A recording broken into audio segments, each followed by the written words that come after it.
releases. A little bit strong. So now we're going to push the blade in. Sometimes the easier way to get that bottom to release, just push the blade in. Remember, we're not dealing with one solid piece right now.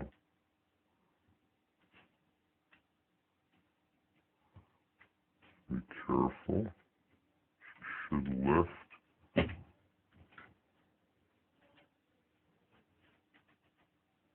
And there's your buttons.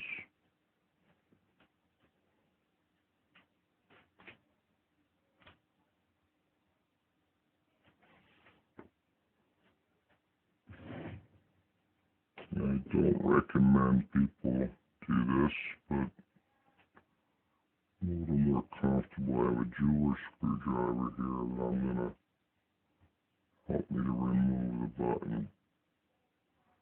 Please don't use a metal razor blade. I did a while back and damaged this, and I'm one for one replacing